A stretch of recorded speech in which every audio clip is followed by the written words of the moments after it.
'Tovino Thomas' main లీడ్‌గా చేసిన 'నడికర్' అనే cinema Sania ప్లేలో తెలుగులో స్ట్రీమ్ అవుతుంది. ఈ సినిమా ఎలా ఉందో ఈ వీడియోలో తెలుసుకుందాం. ఈ లోపల వీడియోనైతే లైక్ చేసి ఛానెల్‌ని సబ్స్క్రైబ్ చేసుకోకుండా చూస్తున్నట్టయితే సబ్స్క్రైబ్ కూడా చేసుకోండి.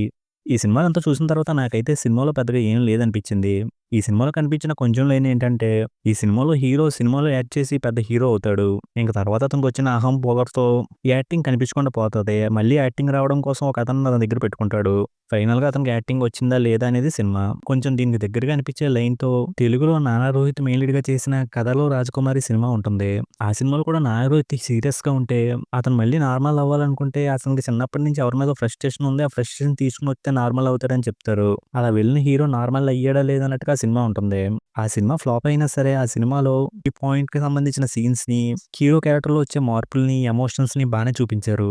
కానీ ఇందులో అయితే వేటిని కూడా కరెక్ట్‌గా చూపించినట్టు అనిపించలేదు. సినిమా స్టార్ట్ అయినప్పుడు ఆ సినిమా వాతావరణాన్ని, హీరో క్యారెక్టరైజేషన్‌ని బానే చూపించారనిపించింది. ఇంక సినిమాలోకి ఒక యాక్టింగ్ నేర్పడం కోసం ఒకతను వచ్చిన తర్వాత హీరో క్యారెక్టర్ మెల్లమెల్లగా మారడం, వాళ్ళిద్దరి మధ్య బాండింగ్ పెరగడం ఇలాంటి సీన్స్‌తో సినిమా బానే ముందుకెళ్తదేమో అనుకున్నాను కానీ, అలా ఏం వెళ్ళలేదు. సినిమా షూటింగ్‌లకెళ్ళడం, అక్కడ కూర్చోవడం, ఏదో సీన్‌ని యాక్ట్ చేయడం, ఇవే సీన్స్ రిపీటెడ్‌గా వస్తున్నట్టు అనిపించాయి. దానివల్ల సినిమా ముందుకెళ్తున్నట్టు అస్సలు అనిపించలేదు. అలాగే ఆ సీన్స్ ఎక్కువైపోయిన ఫీలింగ్ కూడా వచ్చింది. ఇంక సినిమా లాస్ట్‌కొచ్చాక హీరో క్యారెక్టర్‌లో మార్పు వచ్చే సీన్ కూడా అంత స్ట్రాంగ్‌గా ఏం లేదు. దానివల్ల తర్వాత వచ్చే సీన్స్ కూడా అంత కనెక్టింగ్‌గా అనిపించలేదు. ఇంక సినిమా లాస్ట్‌లో హీరోకి యాక్టింగ్ వచ్చేసిందని చెప్పడానికి ఒక లెంగ్తీ సీన్‌ని యాక్ట్ చేస్తున్నట్టు చూపిచ్చారు. అది అంత అవసరమా అనిపించింది. సినిమాలో మెయిన్ లీడ్‌గా చేసిన 'టొవినో థామస్' అయితే తన క్యారెక్టర్‌లో జీవించేసాడు. ఇంక సినిమాలో బ్యాక్‌గ్రౌండ్స్ కూడా అయితే పర్వాలేదన్నట్టుగా ఉంది.